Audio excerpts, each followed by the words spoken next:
Hello everyone, welcome back. In this video I want to talk about a category of problems which involves the tangent of the half angle and how it is related to the sides of a triangle.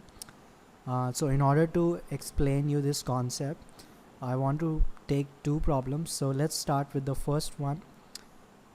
So we need to prove that C upon A minus B is equal to the tangent of A by 2 plus the tangent of B by 2 divided by tangent of A by 2 minus tangent of B by 2. So this is what we need to prove, and let's think about this for a second, how we are going to approach this problem. So if you just compare both sides of this equation, if you just observe both sides of this equation, you're going to find that the left hand side is way simpler than the right hand side. So it makes sense to start with the left hand side, and if we start with the left hand side, we have two options. We can use either the law of sines or the projection formula, and this boils down to our discussion that we have had in the past relating to the toolkit, which is you can imagine a list of formulae that of the concepts that we have learned. So the reason the law of sines and the projection formula is suitable here is because we only have the sides of a triangle, we don't have the square of the sides. If we had the squares of the side, we would use the law of cosines from our toolkit, but here we are going to use the law of sines or the projection formula. It's basically like hit and trial. So let's just start randomly with the projection formula.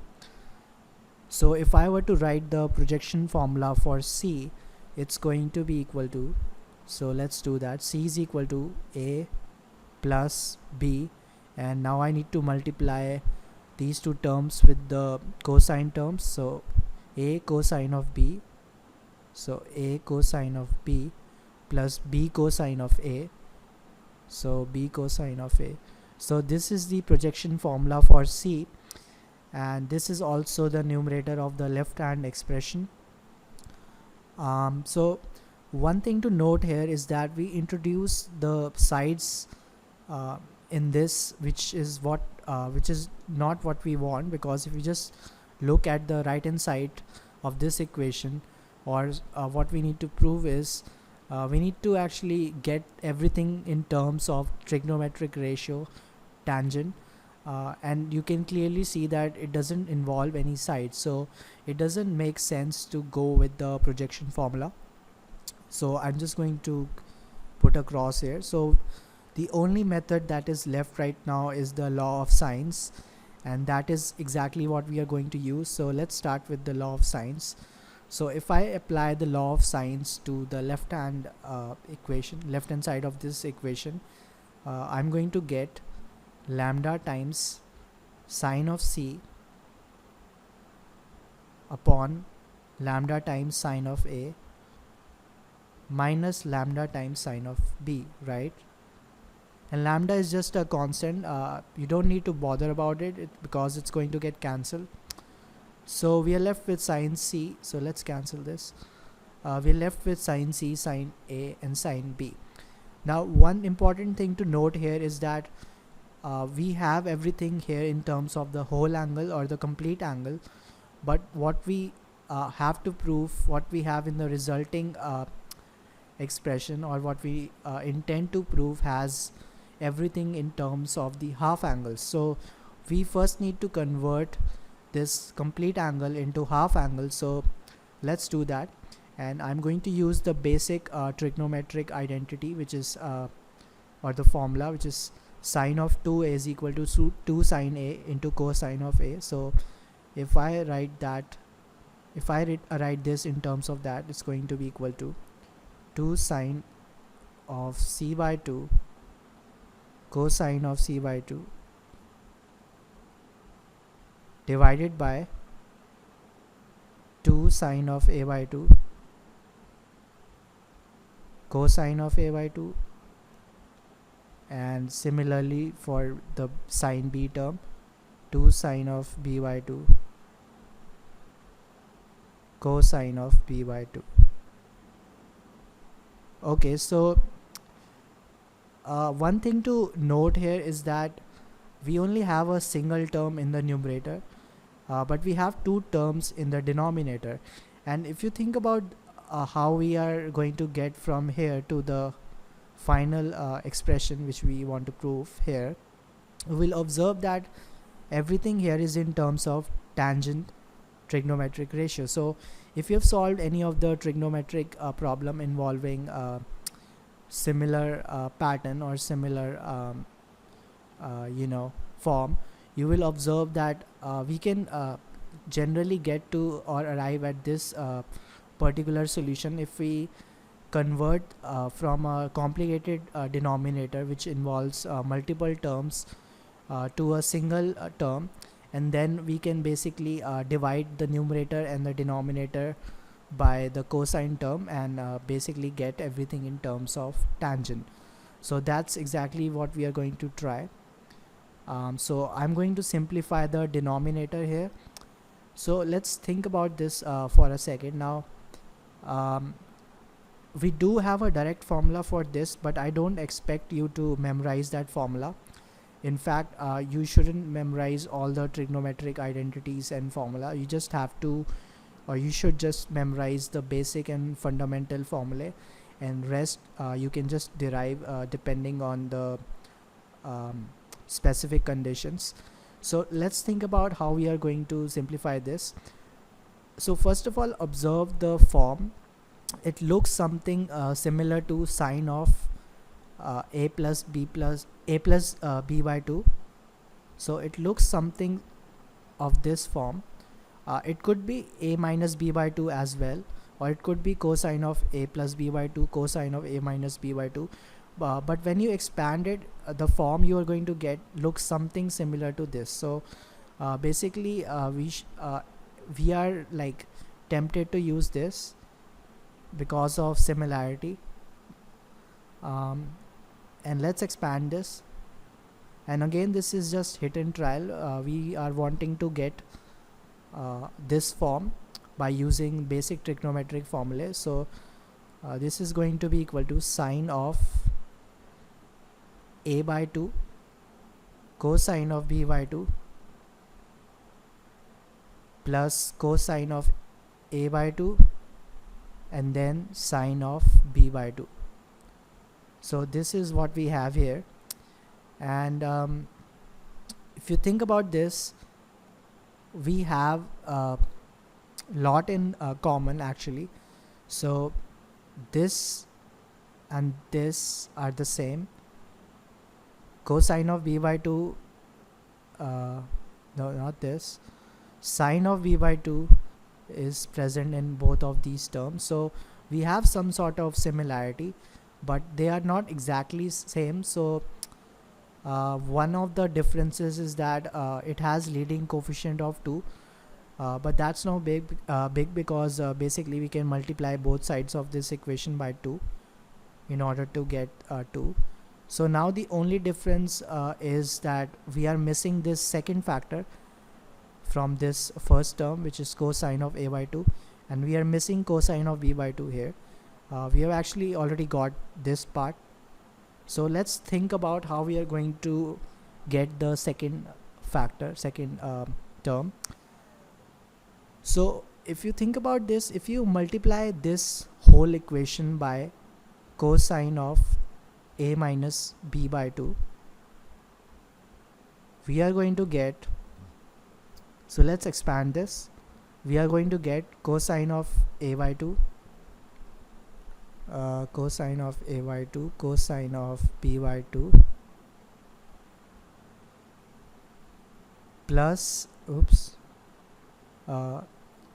let's actually make this cosine of a plus b by 2, and again this is just hit and trial. I'm trying to achieve this expression. So this becomes minus sine of a by 2 sine of b by 2. So let's think what is going to happen when we multiply these two equations. And again, the whole point is I'm wanting to get this denominator, the terms in the denominator. So if I multiply these two, uh, if you just multiply this term and this term, we are going to get 2 sine of a by 2 cosine of a by 2 sorry cos square b by 2. So basically we got this whole term, but we also got this extra cos square b by 2 thing.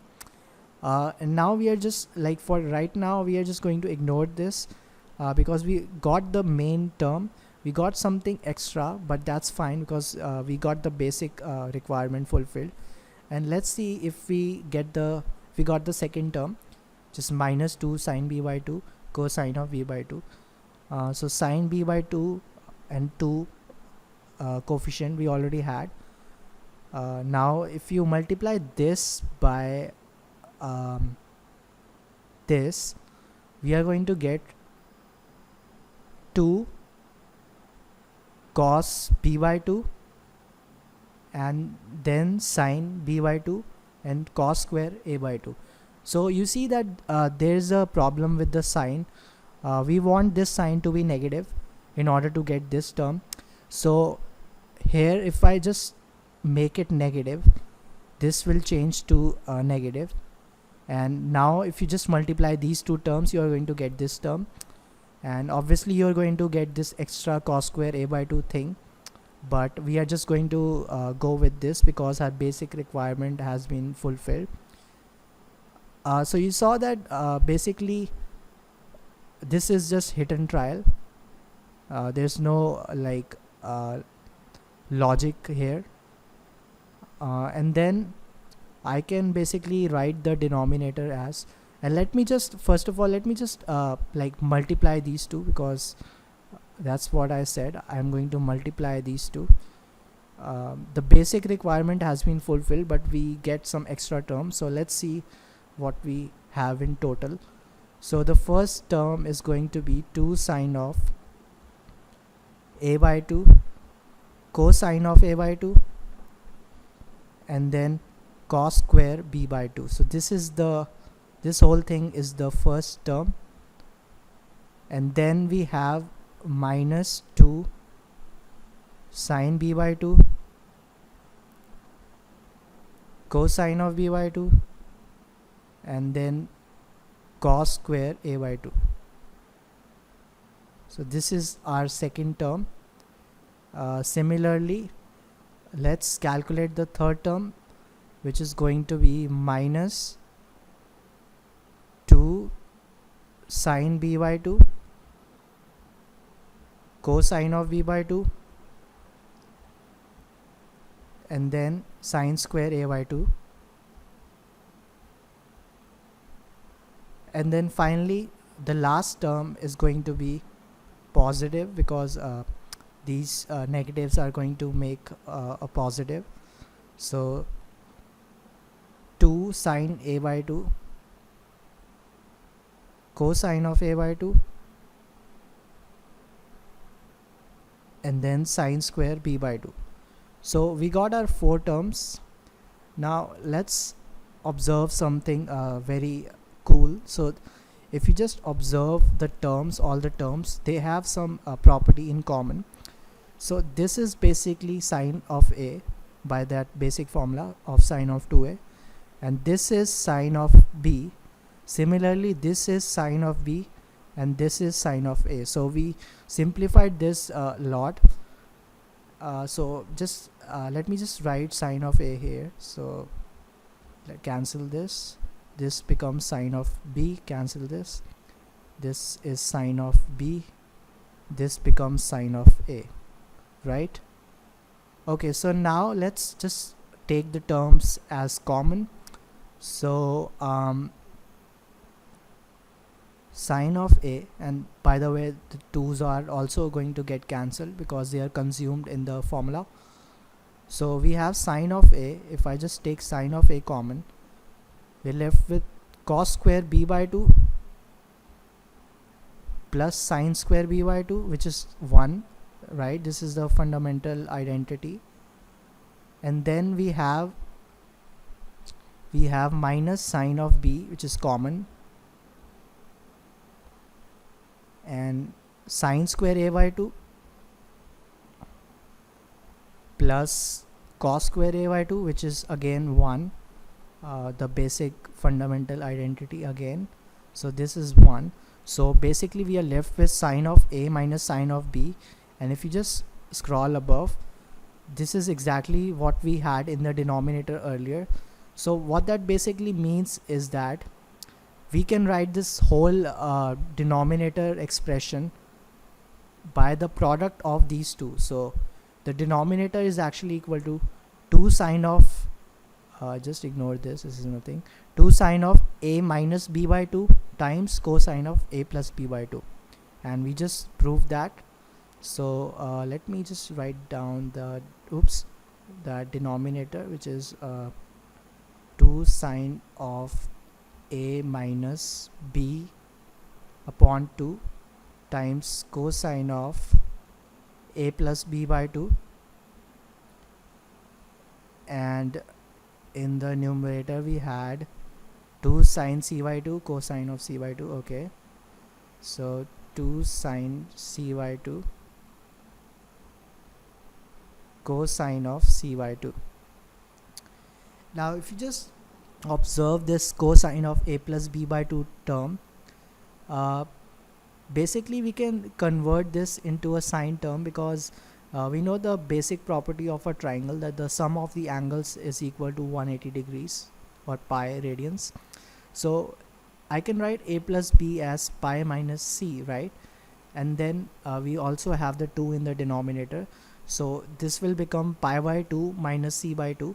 And we know from the basic trigonometric properties that cosine of 90 minus angle is just sine of that angle. So this basically becomes sine of c by 2, and now we can cancel this with the 1 that we have in the numerator, and we can also cancel the 2, right? So we have this cosine of c by 2 term, and again we can just make use of that same property, that the sum of the angles is 180 degrees.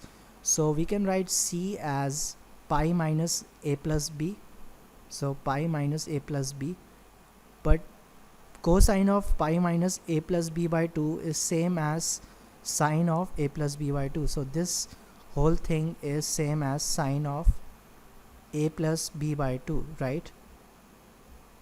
So this whole rational expression becomes sine of a plus b by 2 and sine of a minus b by 2. Now I think it's looking pretty good, because I think we have almost there. So if you just open or expand the numerator and denominator, you are going to get sine of a by 2 cosine of b by 2 plus cosine of a by 2 times sine of b by 2. Similarly, if you just expand the denominator, you're going to get sine of a by 2, basically the same thing, just flip this sign, cosine of b by 2 minus cosine of a by 2 sine of b by 2. Now we are almost there, just divide the numerator and denominator by the cosine a by 2 times cosine of b by 2. So if you do that, this will become tan of a by 2. So let me just let me see if we have space. Oh, we don't have space. So anyways, if you just do that, this will become tan b by 2. So let me just cancel the whole thing, right? Tan b by 2. This will become tan of a by 2, right? This will become tan of a by 2. Similarly, this will become tan of a by 2, and this will become tan of b by 2. And if you just check what we had when we started solving our problem, on the right hand side, this is, oops, this is exactly what we had, and we have proved this. And this is actually a very important problem. It belongs to a set of problems which relates the tangent of the half angle with sides of the triangle. And if you just look at how we approach this, basically we've made the user law of sines, and then we just we simplified the denominator, and then we used a little bit of hit and trial to get uh, the denominator simplified, and then we expressed the denominator which was earlier composed of two terms as product of these two identities. And then basically we made use of the fact that the sum of the angles in a triangle is 180 degrees, and then we simplified the rational expression and we got the answer. So that's the first problem. Let's actually solve another problem. So let me change to white over black just for change. Okay, alright, so I want to solve another problem which is basically the second part of the same question. Okay, so this is c upon a plus b. So c upon a plus b is equal to 1 minus tan a by 2. So 1 minus tan a by 2 tan b by 2 tan b by 2 upon 1 plus tan a by 2. So 1 plus tan a by 2 times tan b by 2. Again, first of all, notice the similarity of these two problems, the one that we are solving right now and the one that we just solved. It relates to the sides of a triangle with the tangent of the half angle. So let's employ the similar approach. Let's use the law of sines on the left hand side. So this will become sine of c. I'm just ignoring the constant because it's going to get cancelled anyway. So sine c, sine of a plus sine of b, right? Okay, so again, just notice that this is a complete or whole angle, and what we want in the final result is the half angle. So we are basically going to convert this from whole angle to the half angle, and this will become 2 sine of c by 2 cosine of c by 2 divided by 2 sine of a by 2 cosine of a by 2 plus 2 sine b by 2 cosine of c by 2. Again, in the numerator we only have one term, so it looks good, but in the denominator we actually have two terms, and we need to actually simplify this. So let's see how we can do this.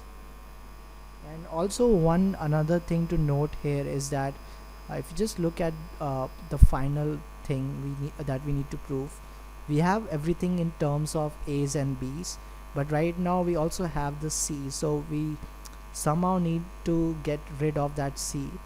So again, just by simplifying this, we need to make use of some little bit of like hit and trial. So let's see. So if I use sine of a plus b by 2, the expansion of this is going to be sine of a by 2 cosine of b by 2 plus cosine of a by 2 times sine of b by 2, right? So we got the sine of a by 2 part, and we got the sine of we got the sine of b by 2 part. We didn't get the leading coefficient 2, so let's actually multiply both sides of this equation by 2 without destroying the meaning of this equation, right? Now we only need this cosine of a by 2 in this first term, and we need cosine of c by 2 in this second term. So again, by hit and trial, if you just consider cosine of a minus b by 2, its expansion is going to be cosine of a by 2 cosine of b by 2 plus sine of a by 2 times sine of b by 2. So now let's see if we got our basic requirement fulfilled. If we got these two terms, so we were wanting this cosine of a by 2 term. So if we just multiply this by this, we are going to get 2 sine of a by 2 times cosine of a by 2. So we got this term, but we also got this extra cos square b by 2 thing, which we are going to ignore for now, and let's consider the second term. So if I just multiply this by this, I'm going to get 2 sine of b by 2 times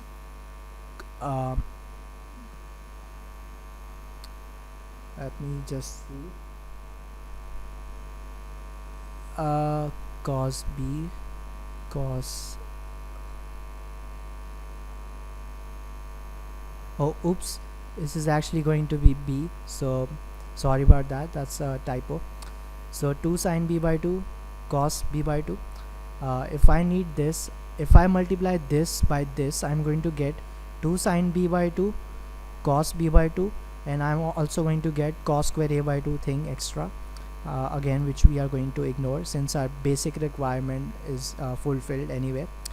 So now let's just multiply all of these. So if I just multiply these two terms by these two terms, I'm going to get, so let me just write it down here, 2 sine of a by 2 cosine of a by 2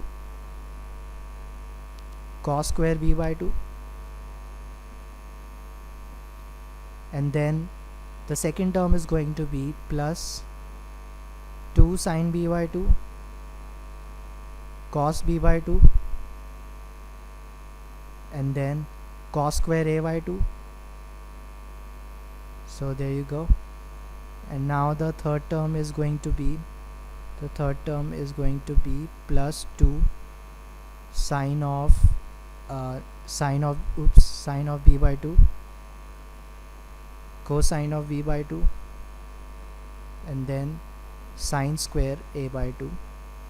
And I think you are already appreciating the pattern that we are about to get, plus 2, so this is the final term, 2 sine of a by 2 cosine of a by 2, and then sine square b by 2. So this thing is sine of a, this thing is sine of b, this thing again is sine of a, and this thing again is sine of b.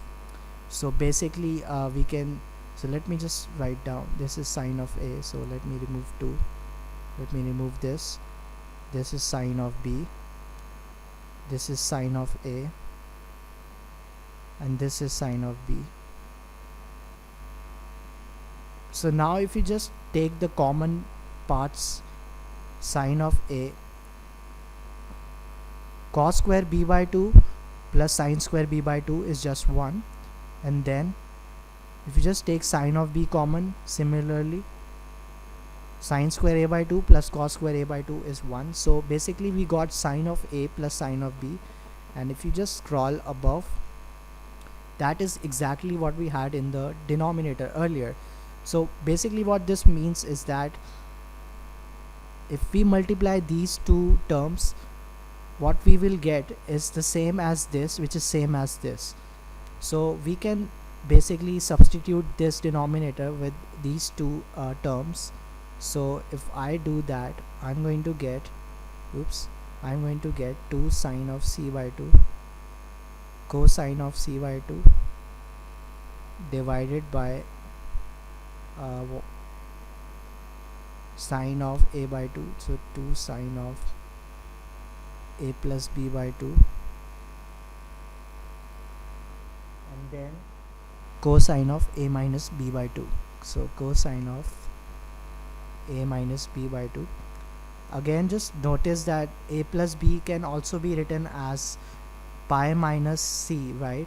Because the total sum of the angles is pi radians, and pi minus c upon 2 is same as 90 minus b by 2, and sine of 90 minus the angle is the same as the cosine of that angle.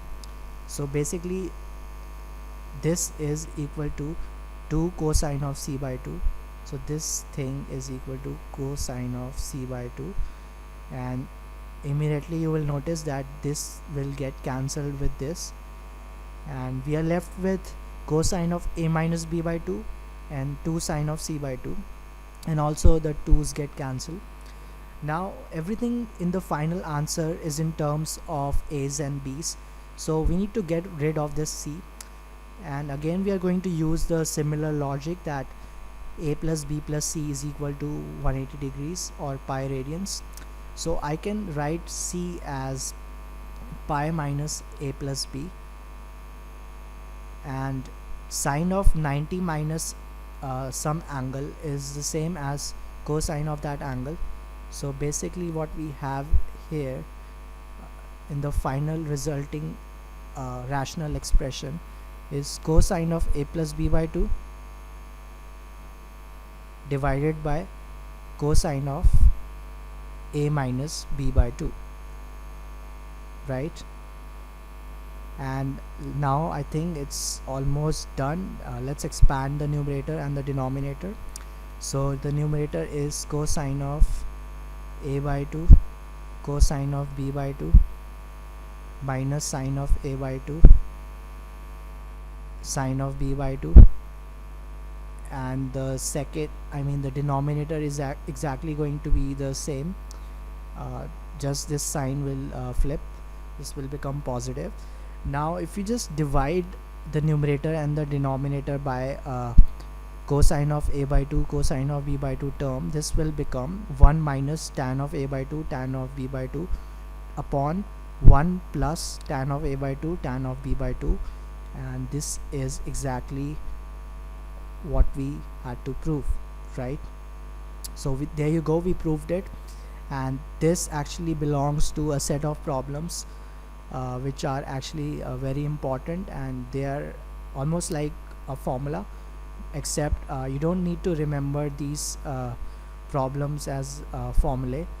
You just need to remember some fundamental properties, and in fact, since I observed that this belongs to a set of problems, it would be very helpful if we actually modified our toolkit and included another entry, so that in future if we tackle any of these problems, we can refer to our toolkit and make use of this new entry that I am about to write. So basically, if we have anything that involves sides with sides and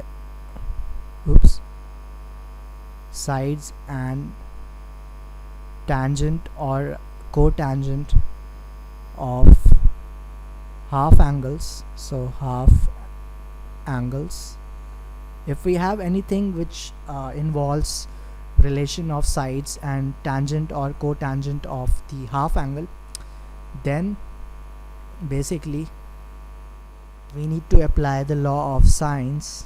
So we need to apply the law of sines, and then we need to apply the trigonometric transformations. So we need to apply the trigonometric transformations. So trigonometric transformations, and then finally everything is going to be in terms of tangent a by 2 or whatever the angle, or cotangent of a by 2. So this is basically our new entry in our toolkit, and in future whenever we see any such kind of problem, we are going to directly refer to this. And also notice that I am abstracting away the complete logic and all the trigonometric identities. I'm just saying just apply law of sines and trigonometric transformations, and this is helpful because you don't need to remember the exact procedure, just need to remember the outline of the problem. And I think that's it, and I'll see you in the next video. So thanks for watching.